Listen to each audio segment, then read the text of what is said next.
नमस्कार। राजपूत ट्यूटोरियल्स के इस YouTube प्लेटफॉर्म पर आप सभी का स्वागत है। मैं दिव्य प्रताप सिंह आप सभी के साथ आज CGPSC के पेपर 5 का भाग 1 जो है भारतीय अर्थव्यवस्था इंडियन इकोनॉमिक्स में पूछे गए मेंस में पूछे गए प्रश्नों को हम डिस्कशन करने आपके साथ जा रहे हैं। और जैसे कि कहा जा रहा था कि CGPSC अब UPSC के तर्ज पर, तो इसकी एक झलक हमें इस 2023 के मेंस में देखने को मिली। क्वेश्चंस बहुत टफ नहीं है, बहुत कठिन नहीं है, लेकिन क्वेश्चंस की जो प्रकृति है, जो नेचर है, वो एनालिटिकल है। थोड़ा सा विचार करके, थोड़ा सा सोच करके, है ना, इन प्रश्नों को हल करने की आवश्यकता है। तो इन प्रश्नों पर डिटेल में हम चर्चा करेंगे। जो प्रश्न भारतीय अर्थव्यवस्था से पूछे गए हैं, मैं आपको एक प्रारूप मॉडल आंसर का यहाँ पर बताऊंगा। तो सभी फॉर्मेट्स 2 नंबर में, 4 नंबर में, 8 नंबर में और 15 नंबर में जो प्रश्न आए हैं उस पर हम डिटेल में चर्चा करेंगे। तो चलिए शुरुआत करते हैं आज के हमारे इस वीडियो की। और सबसे पहले चर्चा करते हैं 2 नंबर के प्रश्नों पर, जिसे हमें लिखना होता है 30 शब्दों में। ठीक है, तो चलिए, पहला, बहुआयामी गरीबी के कौन कौन से प्रतिमान हैं? What are the parameters of multidimensional poverty? मैं क्लास में नियमित इसे जोर देकर कह ही रहा था कि बहुआयामी गरीबी सूचकांक से अभी तक प्रश्न नहीं किया गया है, तो ये बहुत ही इंपॉर्टेंट है और इससे प्रश्न, है ना, संभवतः पूछा जा सकता है। और इस वर्ष एक नहीं बल्कि 2 प्रश्न यहीं से पूछे गए हैं, है ना। तो पहला प्रश्न जो है, बहुआयामी गरीबी के कौन कौन से प्रतिमान हैं? तो बहुआयामी गरीबी ये निर्धारित करता है, गरीबी का सूचकांक, बहुआयामी गरीबी सूचकांक निर्धारित किया जाता है नीति आयोग के द्वारा, है ना। अब इसके प्रतिमान पूछा है, कौन कौन से वो पैरामीटर्स हैं? तो बहुआयामी गरीबी सूचकांक के 3 प्रतिमान हैं। शिक्षा, दूसरा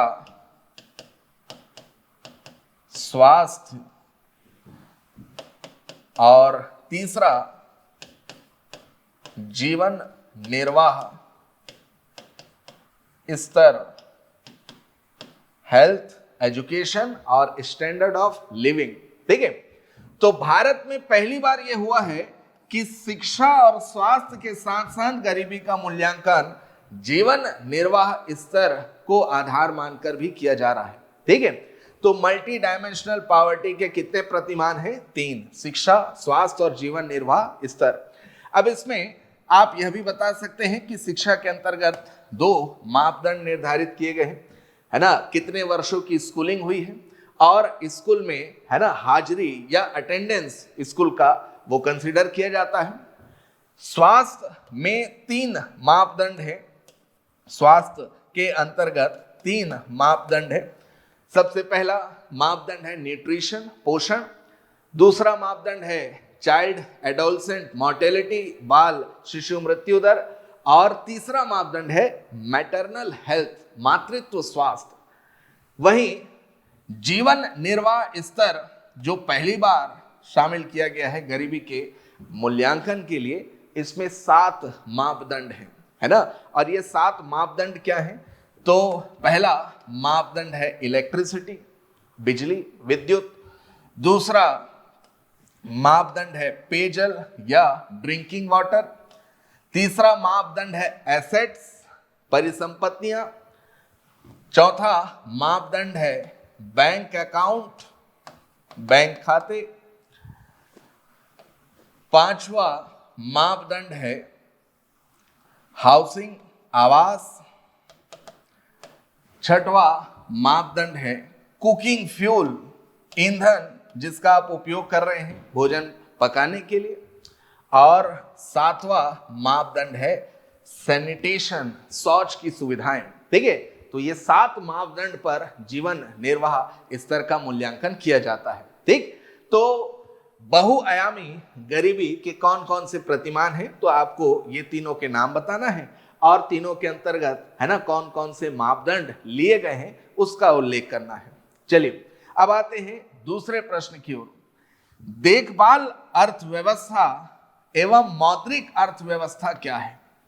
ठीक है, तो ये जो प्रश्न है, ये प्रश्न यूपीएससी के पेपर 3 से, जीएस के पेपर 3 से लिया गया प्रश्न है 2023 में, है ना। यूपीएससी के मेंस में ये प्रश्न आया था। हालांकि ये प्रश्न महिला सशक्तिकरण को जोड़ते हुए यूपीएससी ने पूछा था, है ना, कि देखभाल अर्थव्यवस्था एवं मौद्रीकृत अर्थव्यवस्था, इसे जोड़ा था महिला सशक्तिकरण या वुमेन एम्पावरमेंट से।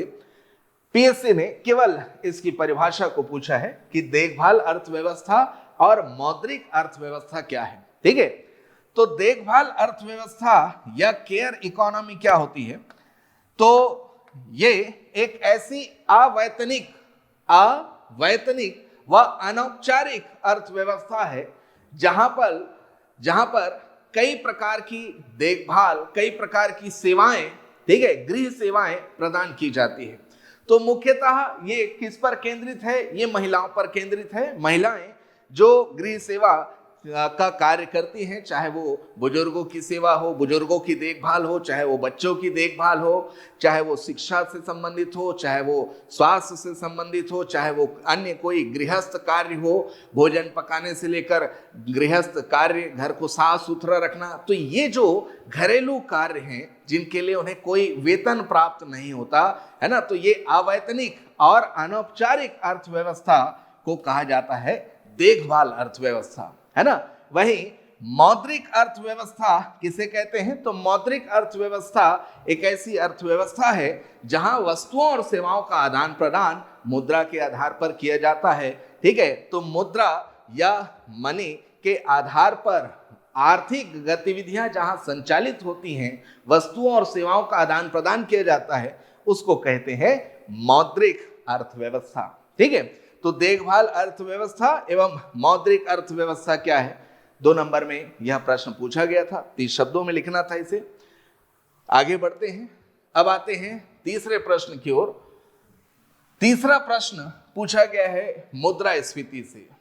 ठीक है, अब मुद्रास्फीति से या इन्फ्लेशन से प्रश्न किया गया है कि मांग जनित, लागत जनित एवं संरचनात्मक मुद्रास्फीति को समझाइए।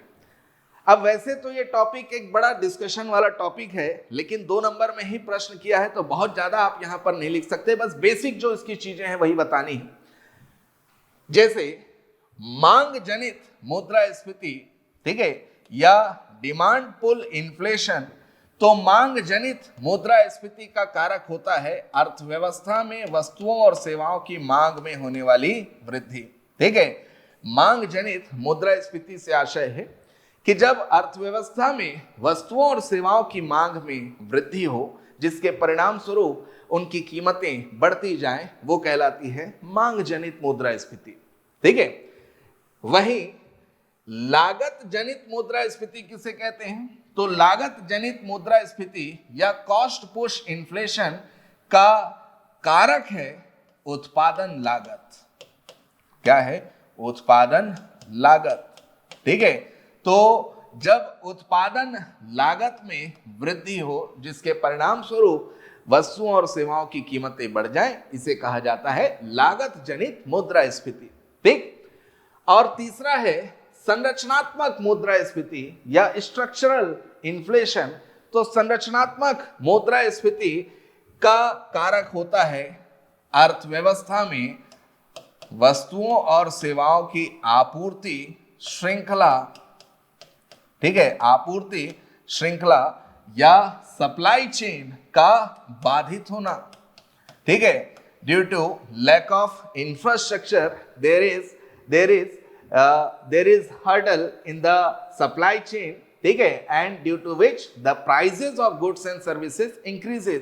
ठीक है, ड्यू टू दिस ऑब्स्ट्रक्शन, ये जो हर्डल है, ये जो ऑब्स्ट्रक्शन है, उसके कारण जो कीमतों में वृद्धि होती है उसे कहा जाता है संरचनात्मक मुद्रास्फीति, है ना। तो बेसिकली ये अल्प विकसित अधोसंरचना से संबंधित है। अंडर डेवलप्ड इंफ्रास्ट्रक्चर है जहां पर रोड, रेलवेज, फ्लाइट्स, एयरपोर्ट्स, इसकी कनेक्टिविटी बेहतर नहीं है ना।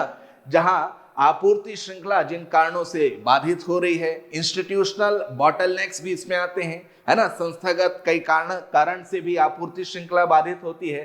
तो उससे जो महंगाई बढ़ती है, जो वस्तुओं और सेवाओं की कीमतों में वृद्धि आती है, उसको कहा जाता है संरचनात्मक मुद्रास्फीति। ठीक है, तो केवल केवल परिभाषा को यहां बताना था कि मांग जनित मुद्रास्फीति किसे कहते हैं, लागत जनित और संरचनात्मक मुद्रास्फीति। ठीक है, चलिए अब चौथा प्रश्न जो फिर से पूछा गया है, बहुआयामी निर्धनता से, मल्टी डायमेंशनल पॉवर्टी।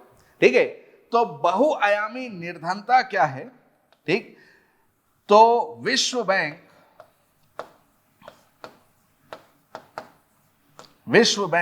के अनुसार बहुआयामी निर्धनता या मल्टी डायमेंशनल पॉवर्टी किसे कहते हैं? तो वह स्थिति जहां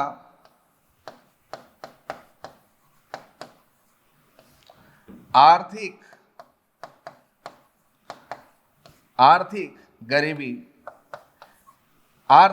गरीबी के साथ साथ, ठीक है, आर्थिक गरीबी से आशय है वित्तीय संसाधनों का अभाव, है ना। तो जहां पर आर्थिक गरीबी या वित्तीय संसाधनों के अभाव के साथ साथ शिक्षा, एजुकेशन और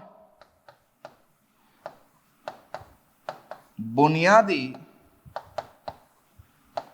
ढांचा का अभाव हो, बुनियादी ढांचा जो हमारे मूलभूत आवश्यकताओं से संबंधित है, ठीक है, तो ऐसी अवस्था को, है ना, हम कहते हैं बहुआयामी निर्धनता। ठीक है, तो बहुआयामी निर्धनता संबंधित है आर्थिक गरीबी या मौद्रिक गरीबी भी कह सकते हैं इसे, शिक्षा और तीसरा है क्या, बुनियादी ढांचा। ठीक है, तो एक ऐसी अवस्था जहां पर व्यक्ति इन मूलभूत आवश्यकताओं की आपूर्ति करने में सक्षम ना हो, इसे ही कहा जाता है बहुआयामी निर्धनता। तो 2 नंबर के ये 4 प्रश्न पूछे गए थे। अब आगे बढ़ते हैं और आते हैं 4 नंबर के प्रश्नों पर, जिसे, है ना, हमें 60 शब्दों में लिखना होता है। तो चलिए 4 नंबर के प्रश्न पर, है ना, पहला प्रश्न है मुद्रास्फीति एवं बेरोजगारी के मध्य समझौताकारी समन्वयन को लिखिए। ठीक है, right on trade off between inflation and unemployment. ठीक, तो सामान्यतः हम क्लास में मुद्रास्फीति और बेरोजगारी पर जब हम चर्चा करते हैं तो यहां पर हम चर्चा करते हैं फिलिप्स कर्व के बारे में, है ना, या फिलिप्स वक्र के बारे में, जो संबंधित है इन्फ्लेशन और अनएम्प्लॉयमेंट से, मुद्रास्फीति और बेरोजगारी से। ठीक है, तो ये प्रश्न सीधा सीधा फिलिप्स वक्र की व्याख्या करे ना पूछकर मुद्रास्फीति और बेरोजगारी के मध्य समझौताकारी समन्वयन, है ना, करके पूछा गया है। ठीक, तो हमें फिलिप्स के द्वारा बताए गए सिद्धांत का ही यहां पर जिक्र करना है। ठीक है, तो फिलिप्स कर्व जो संबंधित है मुद्रास्फीति और बेरोजगारी से, ठीक है, तो विलियम फिलिप्स के अनुसार क्या कहते हैं, ये कहते हैं कि मुद्रास्फीति या इन्फ्लेशन और अनएम्प्लॉयमेंट या बेरोजगारी के मध्य इनवर्स रिलेशन होता है। क्या रिलेशन होता है? इनवर्स रिलेशन होता है ना, मुद्रास्फीति और बेरोजगारी के मध्य। ठीक, और इसे, ये जो फिलिप्स कर्व है ना, इसे कुछ इस प्रकार दर्शाया जाता है, जहां ये y एक्सिस रिप्रेजेंट कर रहा है इन्फ्लेशन या मुद्रास्फीति को और x एक्सिस रिप्रेजेंट कर रहा है किसे, तो अनएम्प्लॉयमेंट को, ठीक है, बेरोजगारी को। और ये जो फिलिप्स कर्व है ये कुछ इस प्रकार से प्लॉट किया जाता है, ठीक, जहां ये दर्शाया जा रहा है कि यदि मुद्रास्फीति, अर्थव्यवस्था में मुद्रास्फीति की दर अधिक हो तो इसके परिणाम स्वरूप अर्थव्यवस्था में बेरोजगारी कम होगी, और जैसे ही मुद्रास्फीति की दर में कमी आएगी बेरोजगारी बढ़ जाएगी, बेरोजगारी की दर अधिक होगी। ठीक है, तो फिलिप्स का यह सिद्धांत इसी मुद्रास्फीति और बेरोजगारी के मध्य समझौताकारी समन्वयन की स्थिति को दर्शाता है।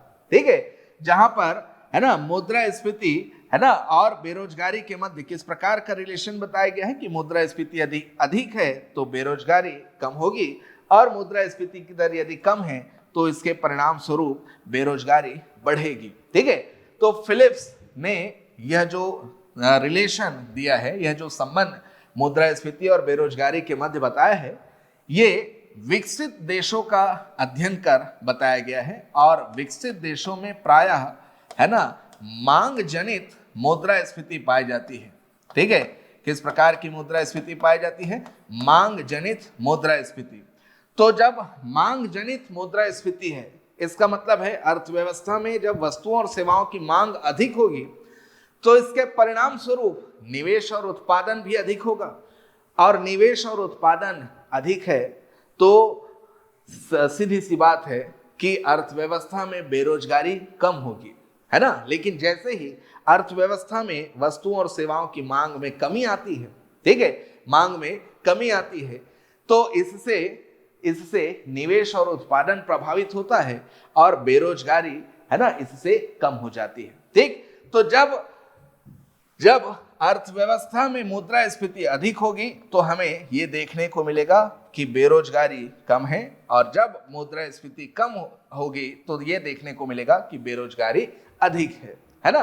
अब ये जो संबंध बताया गया है ये विकसित देशों के आधार पर है। इसका मतलब यह विकासशील और अल्प विकसित देशों में लागू नहीं होता, है ना। इसका एक अपवाद है जिसे हम कहते हैं स्टैगफ्लेशन।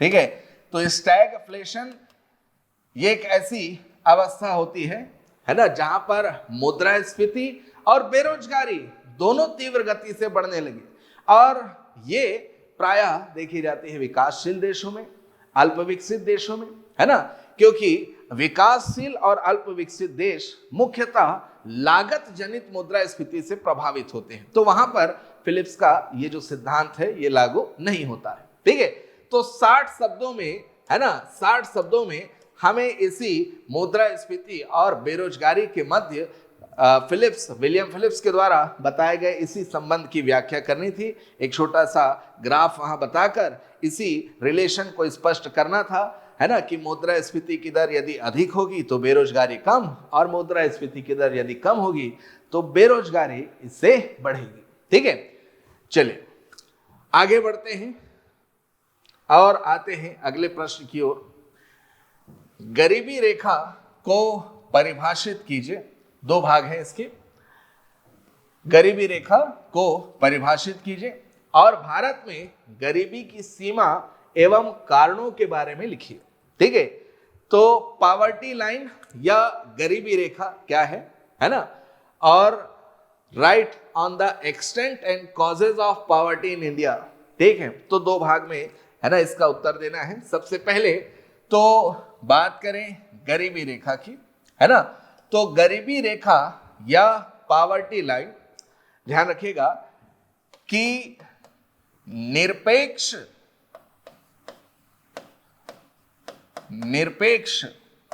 गरीबी, दैट इज एब्सोल्यूट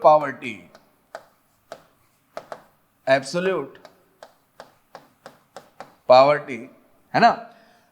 तो निरपेक्ष गरीबी या एब्सोल्यूट पॉवर्टी का निर्धारण करने का, है ना, मूल्यांकन करने का माप होता है गरीबी रेखा, है ना, जो प्रायः आय या इनकम या फिर उपभोग व्यय या कंजम्पशन एक्सपेंडिचर के आधार पर निर्धारित की जाती है। ठीक है, तो गरीबी रेखा, है ना, गरीबी रेखा निरपेक्ष गरीबी के मूल्यांकन का एक साधन है जिसका निर्धारण आय या फिर उपभोग व्यय के आधार पर किया जाता है। भारत में गरीबी रेखा का निर्धारण न्यूनतम उपभोग व्यय के आधार पर किया जाता है, न कि आय के आधार पर, है ना। तो न्यूनतम उपभोग व्यय के आधार पर हम गरीबी रेखा निर्धारित करते हैं, और ये ये यहां से ज्ञात करते हैं कि देश की कुल आबादी के कितने प्रतिशत ऐसे लोग हैं जो गरीबी रेखा से नीचे जीवन यापन कर रहे हैं, है ना। तो ध्यान रखिएगा कि गरीबी रेखा संबंधित है तो किससे संबंधित है? निरपेक्ष गरीबी से, है ना। निरपेक्ष गरीबी का मूल्यांकन किया जाता है।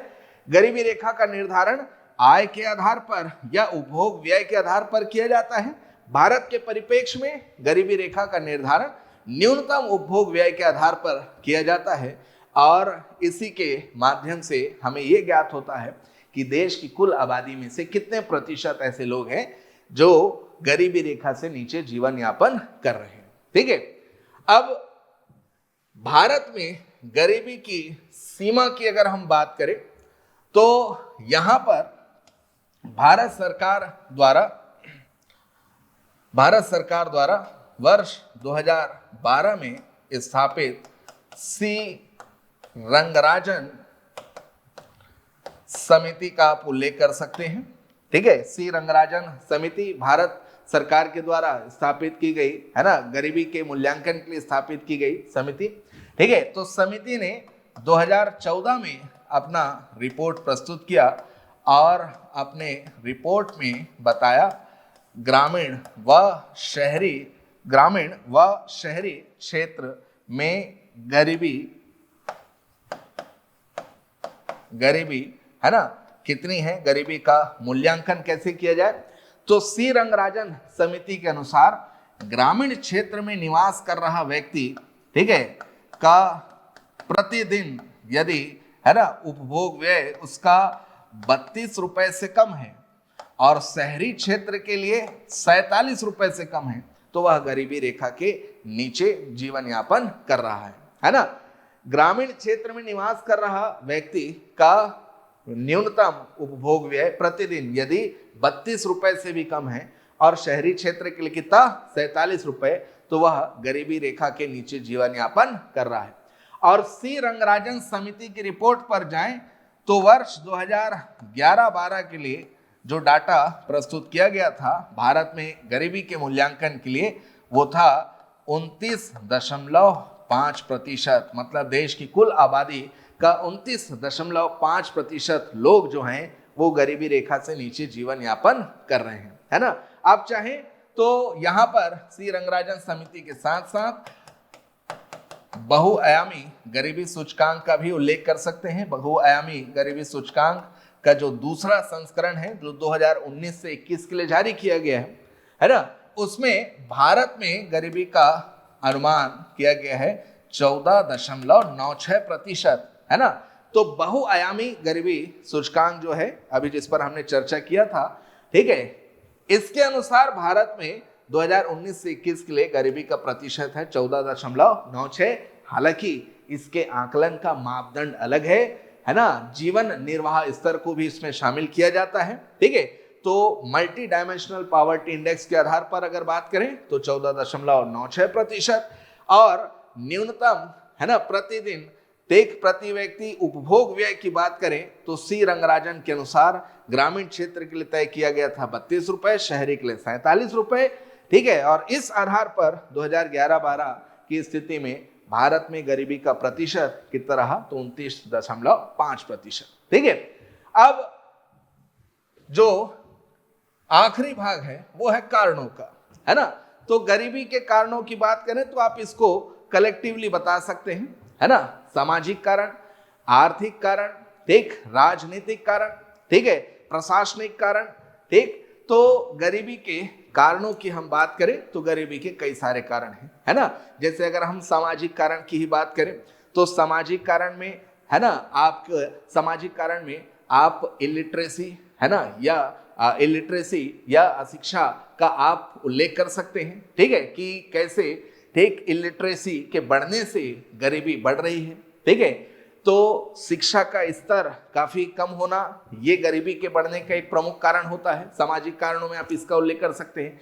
आर्थिक कारणों में कृषि पर बहुत अधिक निर्भरता, है ना, कृषि पर हमारी बढ़ती निर्भरता भी गरीबी का एक प्रमुख कारण है ना। वहीं जो औद्योगिक क्षेत्र है तो औद्योगिक क्षेत्र में जो कौशल या स्किल्स की रिक्वायरमेंट्स होती है, वो कौशल विकास का अभाव होना, है ना, उस प्रकार की स्किल्स का ना होना, ये भी है ना बेरोजगारी को जन्म देता है, जिससे गरीबी को बढ़ावा मिलता है। ठीक है, प्रशासनिक राजनीतिक कारणों की बात करें तो भ्रष्टाचार है ना, भ्रष्टाचार है, लाल फीताशाही है, जिससे कई सारे है ना अनएम्प्लॉयमेंट और पॉवर्टी को लेकर कार्यक्रम भी चलाए जा रहे हैं, लेकिन उसका जमीनी स्तर पर सफल क्रियान्वयन नहीं किया जा रहा है। तो ये सभी कारणों का उल्लेख यहाँ करना है ना। तो इस प्रश्न के दो भाग थे, गरीबी रेखा को परिभाषित कीजिए और दूसरा भारत में गरीबी की सीमा व गरीबी के कारणों के बारे में लिखिए। ठीक है, चलिए, तो अब 4 नंबर में एक और 4 नंबर में ये 2 प्रश्न है ना हमने चर्चा किया। ठीक, पहला तो मुद्रास्फीति एवं बेरोजगारी के मध्य समझौताकारी समन्वयन, फिलिप्स कर्व को समझाना था यहाँ पर, और दूसरा गरीबी रेखा से संबंधित। ठीक है, अब आते हैं 8 अंक की ओर, है ना। 8 नंबर में जो प्रश्न पूछे गए हैं 100 शब्दों में इन प्रश्नों का उत्तर देना होता है। तो सबसे पहले चर्चा करते हैं 8 नंबर का पहला प्रश्न, बाजारवादी अर्थव्यवस्था से समावेशी विकास एवं सामाजिक आर्थिक न्याय की उम्मीद करना व्यर्थ है, इस कथन का विवेचन कीजिए। ठीक है, तो वीडियो के शुरुआत में ही जो मैंने आपको कहा था कि थोड़ा यूपीएससी का एक झलक हमको यहाँ देखने को मिलता है, वो मैंने इसीलिए कहा कि ये बहुत ही फंडामेंटल सा है ना प्रश्न है। ठीक, लेकिन जब तक आप उस पर सही दिशा में सोच विचार ना करें, आप इसका उत्तर है ना सार्थक रूप से नहीं लिख पाएंगे। लिख तो लेंगे, है ना, लिख तो लेंगे, लेकिन जैसे एक व्यवस्थित क्रम में, एक सधे हुए क्रम में बताना है ना, कहीं ना कहीं आपको उस पर मुश्किल होगी अगर आपके फंडामेंटल्स या बेसिक्स क्लियर नहीं है। ठीक है, क्योंकि ये बहुत बेसिक सा प्रश्न है। ठीक, जो अर्थव्यवस्था के वर्गीकरण के दौरान हम पढ़ते हैं क्लास में, अर्थव्यवस्था के है ना वर्गीकरण में, जहां पर हम राज्य की भूमिका के आधार पर 3 अलग अलग अर्थव्यवस्थाएं पढ़ते हैं, बाजारवादी, गैर बाजारवादी और मिश्रित अर्थव्यवस्था, है ना, तो उसी से संबंधित है। आइए चर्चा करते हैं, है ना। सबसे पहले तो इस प्रश्न के लिए एक चीज ध्यान रखिए कि यहां पर चूंकि 100 शब्दों में लिखना है, तो आप 30 शब्दों में, है ना, 30 शब्दों में, ठीक है, पहले बताइए समावेशी विकास और सामाजिक आर्थिक न्याय, है ना, से क्या आशय है। ठीक है, उसके अर्थ को स्पष्ट कीजिए और उसके बाद रिमेनिंग जो 70 शब्द हैं उसमें आप बताइए कि कैसे बाजार अर्थव्यवस्था के मॉडल से इसे प्राप्त करना संभव नहीं है। ठीक है, तो समावेशी विकास एवं सामाजिक आर्थिक न्याय क्या है। तो समावेशी विकास व सामाजिक आर्थिक न्याय एक ऐसी अवधारणा है जहां पर समाज के प्रत्येक वर्ग को है ना अपनी आर्थिक स्थिति बेहतर करने के लिए समान अवसर प्राप्त होते हैं, संसाधनों तक समान पहुंच प्रदान किए जाते हैं। ऐसी सामाजिक और राजनीतिक व्यवस्था रहती है कि समाज के हर वर्ग उसका लाभ उठा सकें, अपनी सामाजिक और आर्थिक स्थिति बेहतर कर सकें। इसी को हम कहते हैं समावेशी विकास और सामाजिक व आर्थिक न्याय। अब इस समावेशी विकास और सामाजिक आर्थिक न्याय की प्राप्ति बाजार अर्थव्यवस्था से, है ना, बाजार अर्थव्यवस्था के मॉडल से करना, है ना, ये संभव नहीं है ना। क्यों संभव नहीं है? क्योंकि जो बाजार अर्थव्यवस्था के मूल सिद्धांत हैं, सबसे पहली चीज तो ये कि ये जो बाजार अर्थव्यवस्था का मॉडल है, ये बाजार अर्थव्यवस्था का मॉडल प्रस्तुत किया किसने? तो अर्थशास्त्र के जनक जिन्हें हम कहते हैं एडम स्मिथ ने। ठीक है, तो एडम स्मिथ ने एक किताब लिखी, किताब जिसका शीर्षक था वेल्थ ऑफ नेशन। ठीक है, इस किताब में इन्होंने इस इकोनॉमिक मॉडल को प्रस्तुत किया। देख, बाजार अर्थव्यवस्था। तो ये बाजार अर्थव्यवस्था क्या है, पहले इसकी विशेषताओं को, है ना, आप ध्यान से सुनिएगा। ठीक है, फिर मैं उससे लिंक करूंगा कि कैसे इससे, है ना, समावेशी विकास और सामाजिक आर्थिक न्याय की प्राप्ति करना, है ना, या इसे प्राप्त करने की उम्मीद रखना व्यर्थ है। बाजार अर्थव्यवस्था एक ऐसा मॉडल है जहां पर वस्तुओं और सेवाओं की आपूर्ति, है ना, समाज में जो वस्तुओं और सेवाओं की आपूर्ति की जा रही है वो निजी कंपनियों के द्वारा या निजी निवेशकों के द्वारा की जाएगी, जिनका एकमात्र उद्देश्य होता है लाभ अर्जित करना। क्या अर्जित करना? लाभ। ये एक ऐसा आर्थिक मॉडल है जहां आर्थिक गतिविधियों में राज्य का कोई हस्तक्षेप नहीं होता है। ठीक है, राज्य के है ना गैर हस्तक्षेप को यहां पर महत्व दिया जाता है। ठीक, इस आर्थिक मॉडल में राज्य का कहीं कोई हस्तक्षेप नहीं होता है। इस आर्थिक मॉडल का जो संचालन है, इस आर्थिक मॉडल का संचालन मांग व आपूर्ति की शक्तियां करती हैं। ठीक है, मांग व आपूर्ति की शक्तियां करती हैं। ठीक है, राज्य का यहां पर कहीं कोई दखल नहीं होता है। ठीक, इस आर्थिक मॉडल में जो देश के संसाधन हैं, इन संसाधनों पर, रिसोर्सेस पर नियंत्रण निजी क्षेत्र का होता है। ठीक है, निजी क्षेत्रों के पास संसाधनों का स्वामित्व होता है। ठीक, यहां संपत्ति के निज अधिकार को महत्व दिया जाता है। ठीक है, अब इस बाजार अर्थव्यवस्था से है ना हम समावेशी और सामाजिक आर्थिक न्याय की उम्मीद रखें तो ये व्यर्थ है ना। क्यों व्यर्थ है? क्योंकि एक ऐसा आर्थिक मॉडल है जो लाभ के सिद्धांत पर कार्य कर रहा है ना, जबकि गैर बाजार अर्थव्यवस्था जो बिल्कुल इसके विपरीत आर्थिक प्रणाली है, वो एक समतामूलक समाज की स्थापना के उद्देश्य से कार्य करती है। समतामूलक समाज की स्थापना, है ना। यहां राज्य का कोई हस्तक्षेप नहीं है, तो अगर राज्य का हस्तक्षेप नहीं है तो समावेशी विकास और सामाजिक आर्थिक न्याय की संकल्पना करना ही व्यर्थ है। ठीक है, क्योंकि राज्य का अस्तित्व यदि है तो राज्य ही है ना समावेशी विकास और सामाजिक आर्थिक न्याय की स्थापना समाज में कर सकता है। ठीक है, निजी कंपनियां या निजी निवेशकों के हाथ में जब तक देश के संसाधन रहेंगे तो वो अपने ही हित का ध्यान रखेंगे, अपने ही है ना स्वार्थ का ध्यान रखेंगे। ठीक है, एक ऐसी प्रणाली जो मांग एवं आपूर्ति के सिद्धांतों पर संचालित होगी तो समाज की जो आवश्यकताएं हैं, विशेष तौर पर जो पिछड़े वर्ग हैं, समाज के जो कमजोर वर्ग हैं, पिछड़े वर्ग हैं, उनकी जो आवश्यकताएं हैं, उनकी जो जरूरतें हैं, उन्हें प्राथमिकता नहीं दी जाएगी, जिससे समावेशी विकास और सामाजिक आर्थिक न्याय की स्थापना कभी नहीं की जा सकती। ठीक है, तो समावेशी विकास और सामाजिक आर्थिक न्याय की स्थापना तभी की जा सकती है जब राज्य का देश की अर्थव्यवस्था में है ना पूर्ण हस्तक्षेप हो,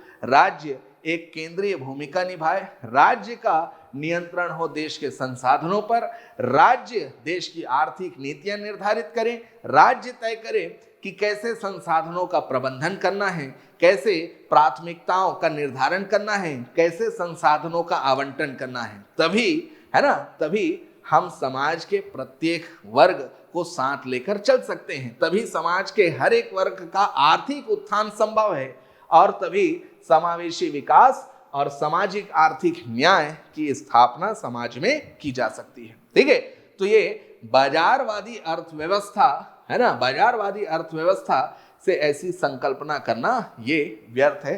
इस बात पर हमें सहमति यहां निष्कर्ष में दर्शानी होगी। ठीक है, चलिए आगे बढ़ते हैं।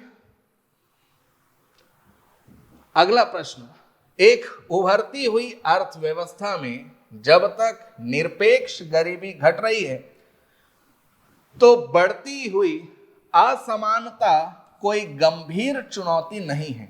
ठीक है, इस कथन का विश्लेषण करें। ठीक, तो 8 नंबर में एक बहुत अच्छा प्रश्न ये पूछा गया था, है ना, कि एक उभरती हुई अर्थव्यवस्था में जब तक निरपेक्ष गरीबी घट रही है, ठीक है, तब तक बढ़ती हुई असमानता कोई गंभीर चुनौती नहीं है। ठीक है, तो इस प्रश्न पर मैं 2 अलग अलग थ्योरीज है ना का उल्लेख करूंगा। सबसे पहले तो मैं चर्चा करूंगा साइमन कुज़नेट के सिद्धांत पर। ठीक है, साइमन कुज़नेट जिन्होंने 1955 में है ना 1955 में, ठीक है, देश के आर्थिक विकास और बढ़ती असमानता के मध्य एक संबंध, एक रिलेशन स्थापित किया। ठीक है, और इसे उन्होंने एक ग्राफ से दर्शाया। ठीक है, तो ये जो y एक्सिस है ये रिप्रेजेंट कर रहा है आय की असमानता को, ठीक है, और x एक्सिस रिप्रेजेंट कर रहा है देश के प्रति व्यक्ति आय को। ठीक है, तो साइमन कुजनेट है ना, साइमन कुजनेट की जो अवधारणा है ये देश के आर्थिक विकास और देश में बढ़ती आय की असमानता से संबंधित है। ठीक है, तो साइमन कुजनेट का यह कहना है कि एक निश्चित अवस्था तक, है ना, एक निश्चित अवस्था तक जब देश का आर्थिक विकास बढ़ रहा है, देश के आर्थिक विकास में गति आ रही है, तो इससे आय की असमानता कुछ स्तर तक तो बढ़ेगी। ठीक है, इससे आय की असमानता कुछ स्तर तक बढ़ेगी, लेकिन एक निश्चित स्तर के बाद, ठीक है, आय की असमानता में जब हम विकासशील से विकसित, है ना, विकासशील से विकसित अर्थव्यवस्था, है ना, में हम परिवर्तित होते हैं। ठीक है, विकास की गति को पकड़ते हैं, विकास की गति तीव्र होती है, तो ऐसे में आय की असमानता बढ़ने के बजाय घटने लगती है। ठीक है, तो उनका ये जो सिद्धांत है इसको एक इस प्रकार के इन्वर्टेड यू के ग्राफ से समझाया जाता है। ठीक, जहां पर, है ना, जहां पर यह दर्शाया जा रहा है कि जैसे जैसे देश का, है ना, आर्थिक विकास हो रहा है, जैसे जैसे प्रति व्यक्ति आय में वृद्धि हो रही है, वैसे वैसे हमें देखने को मिलता है कि आय की असमानता इससे क्या हो रही है, बढ़ रही है।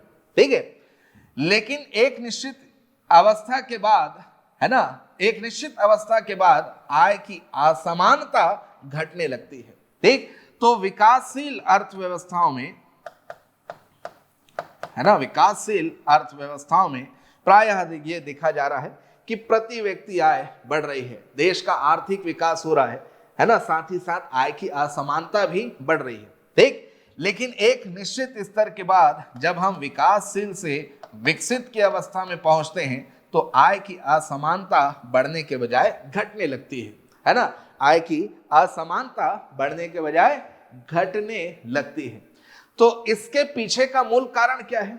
इसके पीछे का मूल कारण है, कुजनेट कहते हैं कि जब कृषि और विनिर्माण क्षेत्रों में, ठीक है ना, विकास की प्रक्रिया का प्रारंभ कृषि से होता है, कृषि से फिर विनिर्माण क्षेत्र, ठीक है, तो जो संसाधन है ना, जिन संसाधनों का उपयोग कृषि क्षेत्र के लिए, कृषि क्षेत्र के विकास के लिए किया जा रहा है, जब हम इन संसाधनों का उपयोग विनिर्माण क्षेत्र के उपयोग में, विनिर्माण क्षेत्र के, है ना, आर्थिक विकास में लगाते हैं, जब संसाधन, है ना, जब देश के संसाधन विनिर्माण क्षेत्र की ओर अधिक, है ना, झुकाव उनका होता है, तो इससे कृषि और विनिर्माण क्षेत्र, या कह लीजिए ग्रामीण अर्थव्यवस्था और शहरी अर्थव्यवस्था के बीच असमानता क्या होती है, बढ़ती है।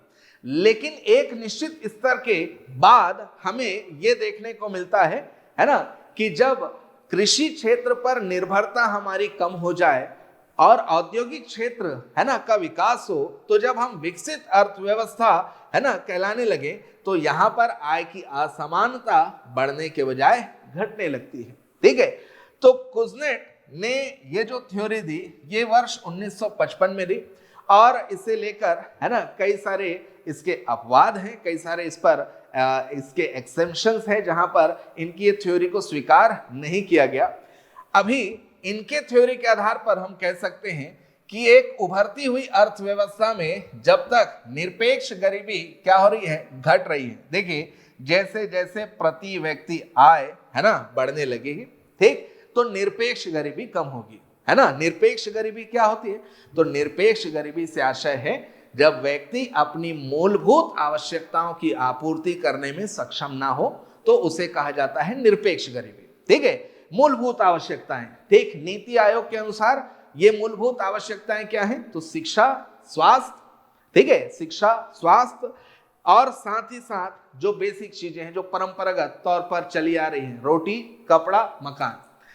तो अगर व्यक्ति इन मूलभूत आवश्यकताओं की पूर्ति करने में भी सक्षम नहीं है ना, सक्षम नहीं है, तो ऐसे में, है ना, ऐसे में ये जो गरीबी की अवस्था होती है, इस प्रकार की गरीबी को हम कहते हैं निरपेक्ष गरीबी। ठीक, अब देश में, है ना, देश में जैसे ही, ठीक है, संसाधनों का सही दोहन किया जा रहा है, ठीक है, नीतिगत, है ना, नीतिगत बदलाव किए गए हैं, ठीक, श्रमिकों, मजदूरों, किसानों को उनके, है ना, कार्यों का, उनके फसलों का सही दाम मिल रहा है, सही उन्हें वेतन मिल रहा है, तो इससे, है ना, इससे प्रति व्यक्ति आय क्या होगा? बढ़ेगा। प्रति व्यक्ति आय बढ़ेगा तो स्वाभाविक सी बात है निरपेक्ष गरीबी कम होगी, है ना। लेकिन हमें यह देखने को मिल रहा है कि आय की असमानता, है ना, इससे क्या हो रही है? बढ़ रही है। ठीक है, भारत में आय की असमानता का बढ़ता स्तर इस बात का सूचक है, ठीक है, कि प्रति व्यक्ति आय में वृद्धि तो हो रही है साल दर साल, लेकिन आय की असमानता भी क्या हो रही है ना, बढ़ रही है। ठीक, लेकिन अगर कुज़नेट के सिद्धांतों पर हम जाएं तो एक अवस्था के बाद, है ना, जब हम विकासशील से विकसित की ओर अग्रसर होते हैं तो यही आय की असमानता घटने लगती है ना। तो अगर कुज़नेट के, है ना, कुज़नेट के सिद्धांतों पर ही हम, है ना, अड़िग रहें तो हम ये कह सकते हैं कि आय की असमानता, है ना, असमानता यदि बढ़ रही है तो ये कोई गंभीर चुनौती नहीं है। ठीक है, लेकिन एक और, है ना, एक और प्रसिद्ध अर्थशास्त्री हैं फ्रैंकोइस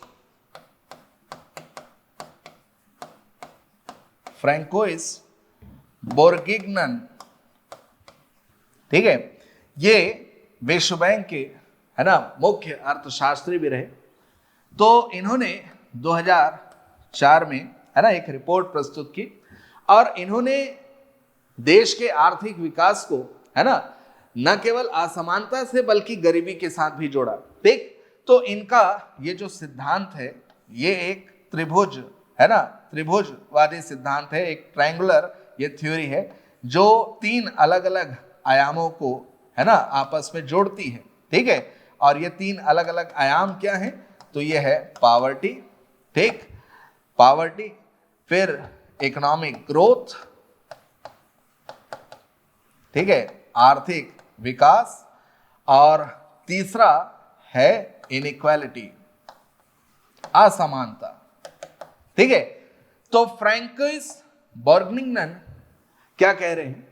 उनके अनुसार कि निरपेक्ष गरीबी, है ना, निरपेक्ष गरीबी को कम देश के आर्थिक विकास को गति देकर ही किया जा सकता है, इसमें कोई दो राय नहीं। लेकिन यदि देश का आर्थिक विकास जो है ना, यदि देश का आर्थिक विकास पहले से ही आर्थिक रूप से संपन्न लोगों के पक्ष में है, अर्थात देश का आर्थिक विकास, है ना, पहले से ही जो कह लीजिए प्रभावशाली लोग हैं, जो आर्थिक रूप से संपन्न लोग हैं, उनके पक्ष में यदि हो रहा है, उनकी आय साल दर साल बढ़ रही है, ठीक है, तो इससे निरपेक्ष गरीबी का अंत नहीं किया जा सकता। ठीक है, फिर से एक बार सुनिएगा क्या कह रहे हैं फ्रैंकोइस बोर्गिग्नन कि निरपेक्ष गरीबी जो है, निरपेक्ष गरीबी, है ना, का अंत देश के आर्थिक विकास से ही संभव है, क्योंकि देश का आर्थिक विकास होगा तो इससे जो कमजोर, है ना, और जो कह लीजिए हाशिए पर रह रहे, है ना, हाशिए पर जीवन यापन कर रहे लोग हैं, कहीं ना कहीं उनको, है ना, उनकी जो आर्थिक स्थिति है वो बेहतर होगी, है ना। शिक्षा, स्वास्थ्य, आवास, है ना, जैसी मूलभूत, है ना, उनकी आवश्यकताएं, रोटी, कपड़ा जैसी उनकी मूलभूत आवश्यकताओं को पूरा किया जा सकेगा।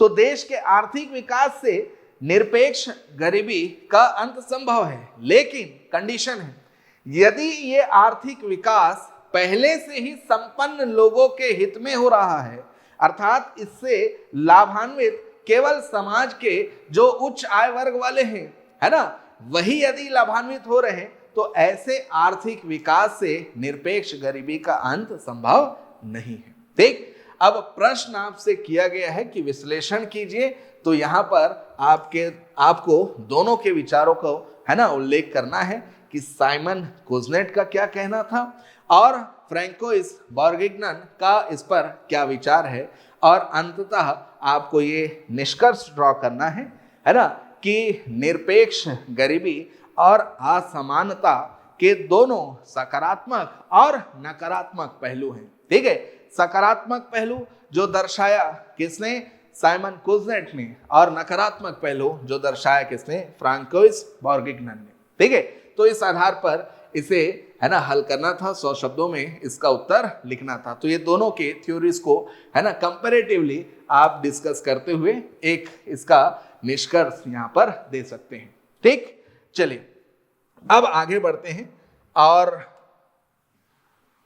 चर्चा करते हैं है ना हमारे आज के अंतिम प्रश्न पर, है ना, जो कि है 15 नंबर का। जैसे कि आप सभी जानते हैं कि 15 नंबर के है ना 15 नंबर का एक प्रश्न पूछा जाता है जो कि आपका भारतीय अर्थव्यवस्था और छत्तीसगढ़ की अर्थव्यवस्था है ना दोनों से संबंधित होता है। ऑप्शन में दिया जाता है, तो भारतीय अर्थव्यवस्था और छत्तीसगढ़ की अर्थव्यवस्था दोनों में से कोई एक है ना का प्रश्न आपको हल करना होता है। तो भारतीय अर्थव्यवस्था से जो प्रश्न किया गया था है ना उस पर हम चर्चा करेंगे। ठीक है, तो ये जो प्रश्न किया गया था ये प्रश्न था, भारत के प्रधानमंत्री के विकसित भारत विजन 2047 की व्याख्या कीजिए। ठीक है, एक्सप्लेन विकसित भारत @2047। ठीक, तो सबसे पहले कि 15 नंबर का जब हम उत्तर लिख रहे हैं है ना तो इसका एक स्टैंडर्ड फॉर्मेट है। ठीक, वो फॉर्मेट का पालन करना अनिवार्य है ना, कि पहले तो आपको इसका एक परिचय देना होगा। ठीक है, परिचय के बाद आपको विषय के मुख्य भाग पर चर्चा करना होगा और अंतिम में आपको इसका एक निष्कर्ष है ना एक अच्छा प्रभावशाली निष्कर्ष ड्रॉ करना होगा। ठीक है, तो जो परिचय है ना सामान्यतः बहुत अधिक नहीं, 30 से 40 शब्दों में आप परिचय दीजिए और इसी तरह 30 से 40 शब्द आप निष्कर्ष के लिए रखिए और करीब है ना 120 शब्द आपके रहते हैं किसके लिए, मुख्य भाग के लिए। तो ये हो गया है किसका स्टैंडर्ड फॉर्मेट है ना। अब ये जो विकसित भारत का विजन है ना, सबसे पहले तो इसका परिचय है ना का आप कुछ इस प्रकार दे सकते हैं कि विकसित भारत विजन देश की अर्थव्यवस्था को एक सकारात्मक दिशा देने के लिए मील का पत्थर है, जो भारतीय अर्थव्यवस्था को विकासशील से विकसित अर्थव्यवस्था का दर्जा प्रदान करने की ओर अग्रसर है। ठीक है, विकसित भारत विजन देश को है ना देश की स्वतंत्रता के 100 सालों के बाद है ना देश की स्वतंत्रता के 100 सालों के बाद भारत को एक विकसित राष्ट्र का दर्जा प्रदान करने की दिशा में किया गया एक बहुत ही अभूतपूर्व पहल है। ठीक है, अब विकसित भारत ये जो विजन है ना, इस विजन का सबसे पहले तो आप उद्देश्य बता दीजिए। परिचय जैसे ही आपने दिया है ना उसके बाद इसके उद्देश्य पर बात करें।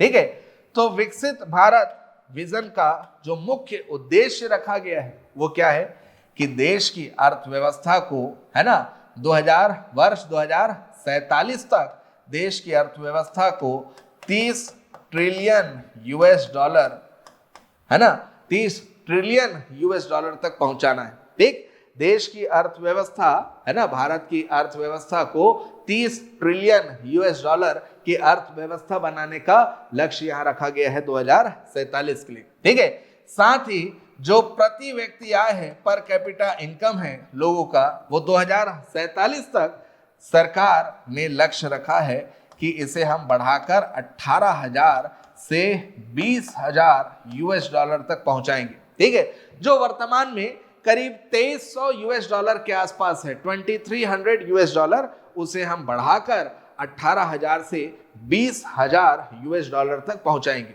ठीक है, फिर ग्रामीण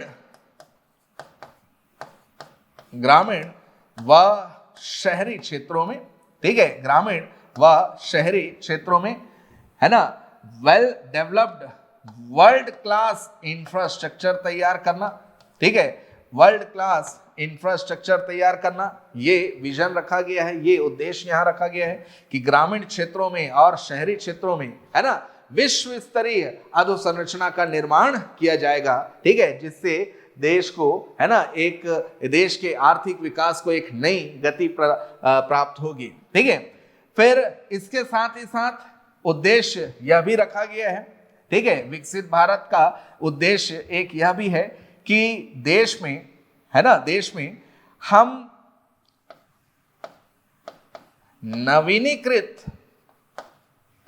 ठीक है, नवीनीकृत ऊर्जा, है ना, नवीनीकृत ऊर्जा के संसाधन जो हैं उनका बेहतर और गुणवत्ता युक्त प्रबंधन करके नवीनीकृत ऊर्जा संसाधनों का, है ना, को प्रोत्साहन देना है, जिससे कार्बन उत्सर्जन को, है ना, रोका जा सके, कार्बन उत्सर्जन में कमी लाई जा सके, ठीक है। तो विकसित भारत 2047 के, है ना, मुख्य उद्देश्यों में है 30 ट्रिलियन यूएस डॉलर की अर्थव्यवस्था बनाना, देश के लोगों की प्रति व्यक्ति आय को 18,000 से 20,000 यूएस डॉलर तक पहुंचाना, ग्रामीण और शहरी क्षेत्र में वर्ल्ड क्लास इंफ्रास्ट्रक्चर का निर्माण करना, नवीनीकृत ऊर्जा के संसाधनों से, है ना, नवीनीकृत ऊर्जा के संसाधनों से कार्बन उत्सर्जन में कमी लाना, साथ ही शासन व्यवस्था में सुधार करना, ठीक है, शासन व्यवस्था में सुधार करना, यह भी इसका एक प्रमुख उद्देश्य है कि 2047 तक, ठीक है, जो शासन व्यवस्था अभी तक बनाई गई है इसमें मूलचूल बदलाव किया जाना है, ठीक है, जो देश के लोगों के, देश के नागरिकों के हित में हो, ठीक है। तो ये विकसित भारत 2047 का मुख्य एजेंडा है, मुख्य उद्देश्य है। अब ये जो विकसित भारत 2047 है, ठीक, ये 6 आधार स्तंभों पर टिका हुआ है, ठीक है, ये 6 आधार स्तंभों पर टिका हुआ है, जिसमें से ये 6 आधार स्तंभ हैं संरचनात्मक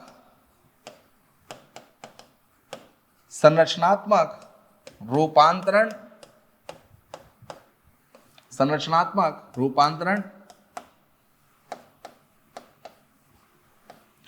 श्रम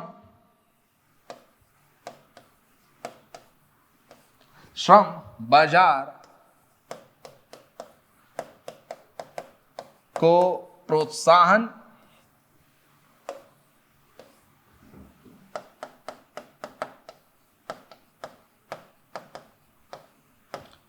प्रतिस्पर्धात्मक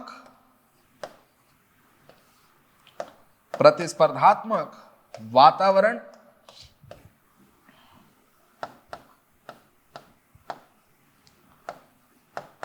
शासन सुधार,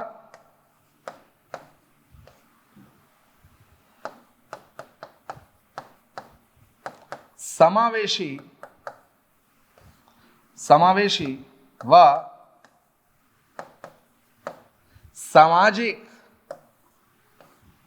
सामाजिक विकास सुधार, और छठवां है हरित क्रांति के अवसर का लाभ, ठीक है। तो ये जो विकसित भारत @2047 है ना, की संकल्पना की गई है, ये संकल्पना 6 आधार स्तंभों पर टिकी हुई है, ठीक है। सबसे पहला है संरचनात्मक रूपांतरण, है ना, स्ट्रक्चरल ट्रांसफॉर्मेशन। तो संरचनात्मक रूपांतरण से आशय क्या है? संरचनात्मक रूपांतरण से आशय है कि देश के, है ना, जो संसाधन हैं, इन संसाधनों का उपयोग गैर उत्पादनकारी या कह लीजिए गैर लाभकारी क्षेत्रों के स्थान पर लाभकारी क्षेत्रों को आवंटित करना, ठीक है। तो कहीं ना कहीं यहाँ पर जो परंपरागत व्यवस्था, आर्थिक व्यवस्था चली आ रही है ना, जिसमें ठीक जो कह लीजिए गैर लाभकारी या पिछड़े जो क्षेत्र है, जैसे कृषि के हम बात करें, है ना, तो कृषि क्षेत्र में जो संसाधनों की उपयोगिता है, इस संसाधनों की उपयोगिता को यहाँ पर कम कर कर, है ना, इस संसाधन का, है ना, इस संसाधनों को ठीक किस क्षेत्र में लगाना, तो विनिर्माण क्षेत्र में, जहां से रोजगार के पर्याप्त अवसर सृजित होंगे, है ना, जहां से अर्थव्यवस्था में, है ना, बेरोजगारी और गरीबी की समस्याएं जो है वो कम होगी। ठीक है, तो संरचनात्मक, है ना, संरचनात्मक रूपांतरण से आशय यही है कि जो गैर लाभकारी, जो पिछड़े क्षेत्र हैं, है ना, उन क्षेत्रों में संसाधनों की जो उपलब्धता है उसका उपयोग लाभकारी क्षेत्रों में किया जाए, कि स्ट्रक्चरल रिफॉर्म किया जाए इकोनॉमी में। ठीक है, श्रम बाजार को प्रोत्साहन, श्रम बाजार को प्रोत्साहन से आशय है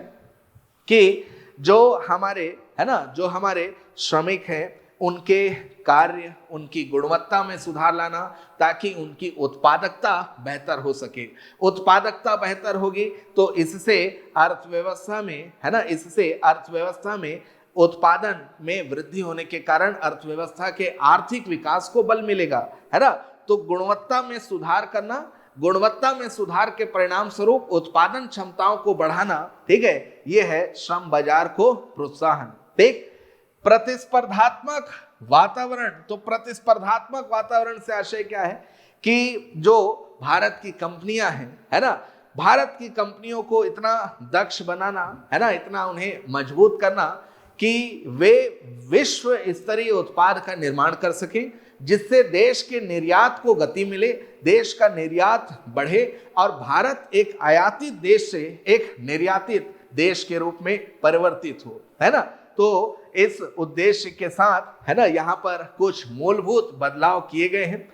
ठीक, साथ ही शासन व्यवस्था में सुधार करना, जिसका मैं जिक्र कर रहा था। तो शासन व्यवस्था में सुधार से आशय क्या है? पारदर्शिता को बढ़ाना, ई गवर्नेंस जैसी, है ना, गतिविधियों को, ई गवर्नेंस जैसी, है ना, चीजों को जमीनी स्तर पर लाना। ठीक है, पारदर्शिता को बढ़ाकर भ्रष्टाचार में कमी लाना, है ना, जन भागीदारी को, देश के विभिन्न सामाजिक और आर्थिक कार्यक्रमों में जन भागीदारी को बढ़ाने का प्रयास करना, है ना। तो ये सभी शासन सुधार के अंतर्गत है।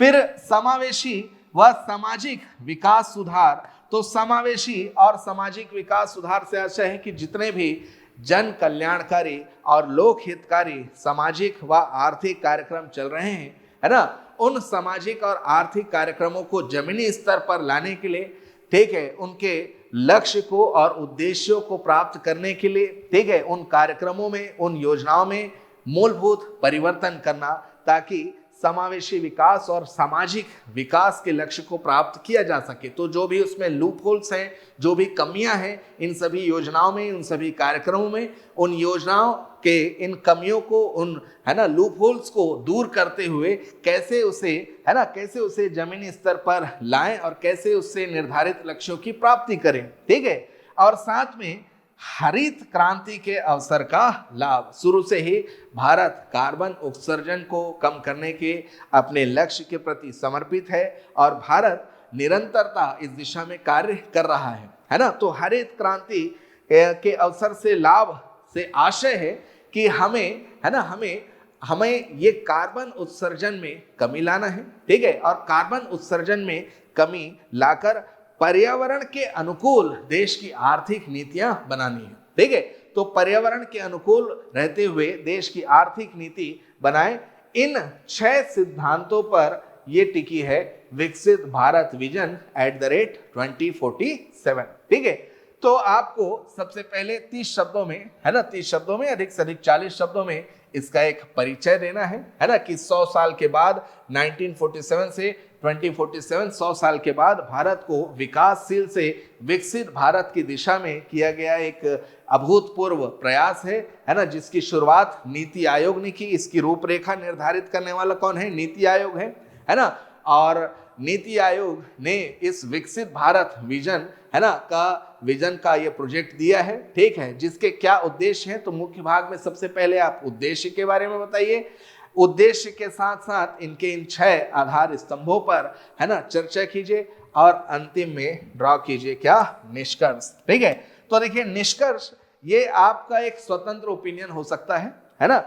बस शर्त यह है कि वो विषय से संबंधित हो और इससे यदि कोई एक लाभकारी संदेश आप दे सकते हैं, एक सकारात्मक पहलू आप बता सकते हैं, तो वो और बेहतर निष्कर्ष माना जाता है। ठीक है, तो इसके निष्कर्ष में, है ना, इसके निष्कर्ष में ये जरूर हम कह सकते हैं कि इस विकसित भारत विजन में, है ना, जहां पर देश के आर्थिक विकास को गति देने का प्रयास किया जा रहा है, ठीक है, कहीं ना कहीं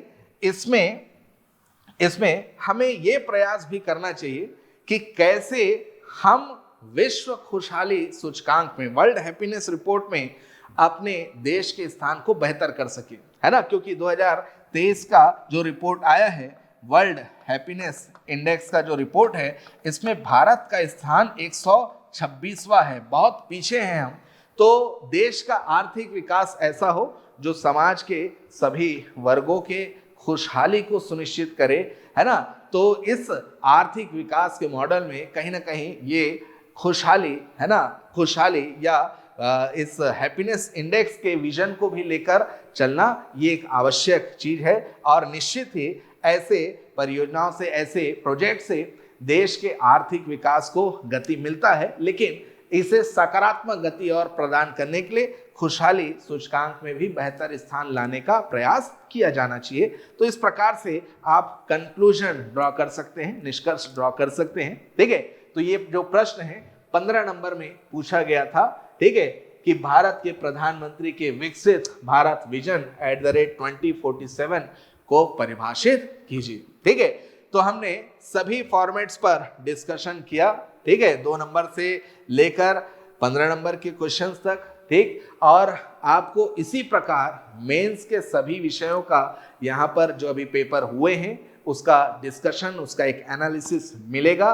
तो राजपूत ट्यूटोरियल्स के इस यूट्यूब प्लेटफॉर्म से जुड़े रहिए और आने वाले वीडियो लेक्चर से, है ना, आप अपने जो भी आपके प्रश्न हैं या डाउट हैं आप जरूर उसे पूछ सकते हैं, मैसेज आप कर सकते हैं। किसी प्रकार का यदि कोई आपको कहीं पर कुछ संदेह हो रहा है तो उसे लेकर भी यदि चर्चा करना है तो हमारे ऑफिशियल, है ना, जो व्हाट्सएप नंबर है उसमें आप अपना मैसेज ड्रॉप कर सकते हैं।